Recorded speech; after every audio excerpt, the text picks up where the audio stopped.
Hey guys, welcome back to another reading vlog. I'm pretty well and confident that most of y'all probably at least read the title before you clicked on the video. And if you are part of those people, I must preface this entire video by saying that I get it. Reading is hard enough for most people as it is. But considering that we're in the middle of February and that we probably have a lot of high school kids and a lot of college students who probably watch these videos, I'm sure most of y'all can agree there is nothing worse than trying to trudge through a despicable classic novel that your English professor is trying to force you to read.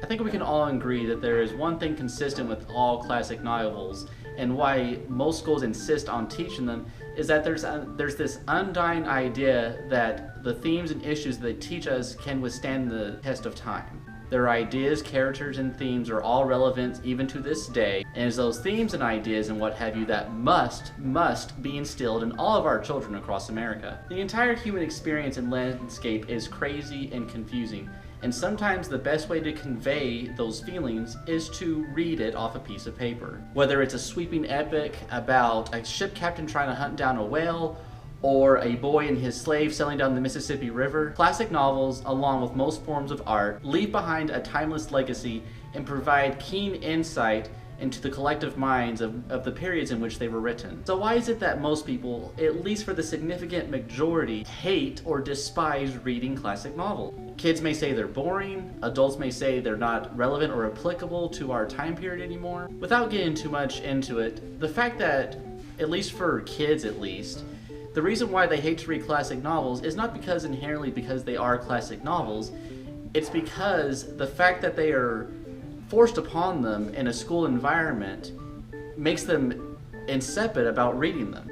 It's the very fine line which makes reading more feel like work than it is to read for actual fun. You're being assigned to read something rather than feel your own self compelled to read something out of sheer curiosity. Schools also enforce the idea that books that kids actually want to read are shallow and provide nothing to teach them, books like Harry Potter or The Hunger Games or what have you. And in turn, these feelings that we have about classic novels that got instilled within us within school transfer into adulthood, to where we still have that same negative feeling we get whenever we look at a classic novel. The overwhelming opinion is that they just suck, and all the conflicts and situations that the characters in the book are going through are totally irrelevant to the reader themselves. But if you are here now and have made it this far into the video, then let me indulge you with a few works that may not make you squirm in fear or repulsion. Here are at least 6 works that in my opinion are actually worth your time.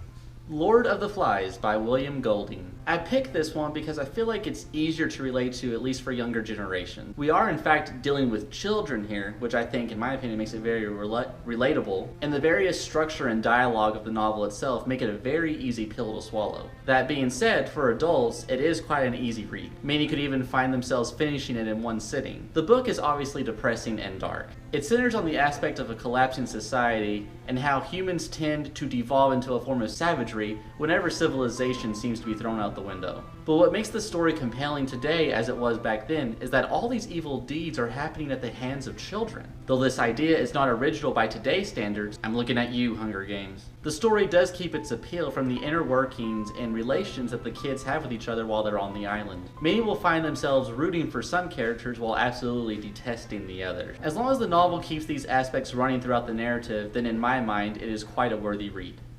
We now come to book number 2, Pride and Prejudice by Jane Austen. Full disclosure, if you have no taste or interest in romance novels, then by all means don't feel compelled to read this work. If, however, you plan to read this novel based off of sheer curiosity, then expect a surprisingly endearing, funny, witty, and easily consumed novel. To put it simply in layman's terms, Pride and Prejudice is considered by most one of the first examples of the most popular kinds of romantic comedies. It's extremely feminine, silly, whimsical, you know, any kind of chick flick that you can think of. But I won't lie and say that this book is beautifully written and a lot of the characters are extremely likable. I would recommend Pride and Prejudice for those who are trying to essentially pop their classic novel cherry, so to speak. It's simple, elegant, and not overwhelming with all that sense of fluff that's very easily found in a lot of older novels. As far as talking about romance, This is exactly how the genre should be written, even for people, particularly men, who aren't drawn to this kind of stuff. Austen's writing style feels smooth and regal. For others, it's important to understand the historical context and the role of women in the 1800s before you dive into this novel. On a side note, Pride and Prejudice is probably the most easily sought term in things like Spark Notes and Cliff Notes as far as trying to understand it. So don't feel hesitant if you have to refer to those references to help get through the novel. Mythology. Timeless Tales of Gods and Heroes by Edith Hamilton. Now I get it. This one for sure will be hit or miss for a lot of people. But what needs to be understood is that mythology is a compendium of stories on par with other epic tomes such as the Bible.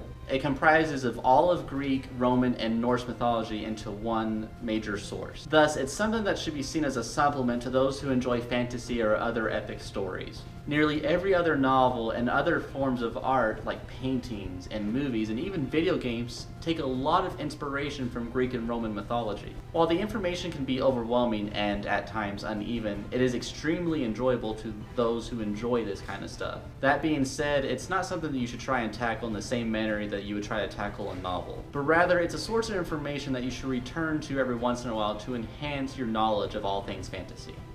The Catcher in the Rye by J.D. Salinger. Before we get into this novel, it should be noted that the opinions of this novel are extremely divided. Most people will know within the first few pages whether they will hate or love this novel. And for most, the general reasoning as to why a lot of people would hate this book is because the main character, Holden, can come across as extremely selfish and whiny. For a time after it was written, the book was actually condemned in a lot of teaching institutions due to not only the vulgarity, sexuality, and blasphemy conveyed by the main character, but also because it tried to get readers to try and question the norms of society, which at the time was considered very anti-establishment. Jump to today, where many schools consider it the epitome of a coming-of-age story. A tale of a young man trying to find out more about himself and coming to terms with facing the scary reality of entering adulthood. For some, it could be argued that there are a lot of other stories that could tell this kind of story better, but Catcher in the Rye at its time was a very powerful book. If readers don't come to enjoy the novel, then at least hopefully they will walk away with the kind of respect it deserves for changing today's modern literature. To Kill a Mockingbird by Harper Lee. If by some miracle this story wasn't already shoved down your throat in school, it cannot be understated that this book is the epitome of the nature of humankind and its undying battle between good versus evil. But unlike other large tales of good versus evil, To Kill a Mockingbird is based more in realism, meaning at some point everyone will feel some kind of connection to this novel. Many people will tell you that the focus of this novel is on racism and social inequality of a time long gone. But in all honesty, down to its basic necessities, it's just a really good book. If you are not privy to the plot at all, it can come across as very emotional and thrilling at times. Its characters are interesting and enjoyable, and nearly every word feels like it was meticulously thought out and chosen very carefully before it was written on the page, with some research about the author, Harper Lee, should not come as a surprise at all. Night by Elie Weisel. This book is a hard, righteous slap in the conscience. It stands as a stark reminder of both, one, the almost unimaginable brutality that we as men are capable of, and two, it leaves a lasting impression that we as humans must do everything that is necessary to prevent atrocities from occurring in the future. One thing I need to be honest about is that at times, Weisel's writing style can come across as not that good sometimes. But the emotion, fear, anger, and pure hatred still comes across extremely realistically. The book needs to be treated as more of a personal testimony rather than a word-for-word piece of fiction. Point blank, this book should be read for its historical relevance alone. The good old saying, those who ignore history are doomed to repeat it, applies well to this book. If you are the kind of person who has no interest in history or literature, especially while going to school, I implore you to pick up at least this book and read it. Maybe, just maybe, you'll come to appreciate the subjects of literature and history just a little bit more. Now that we've come to the end of the list, let me just end by saying this. Classics aren't for everyone, and that's okay. No one should expect classics to be somewhat of a gateway book into one's personal journey into reading. You'd be hard-pressured to find someone who would claim the idea that the Scarlet Letter or the Crucible compelled them to read other epic tales such as Lord of the Rings or the Da Vinci Code. If you find yourself, like most of us have, in a situation where you're in a classroom and you've been assigned to read these books, keep in mind that these are classics for a reason. They still need to have a sense of respect for what kind of lessons they serve. Not to mention the historical context they depict that make them very progressive for their time. The final lesson here, at least that I hope most will take away from, is just to keep reading.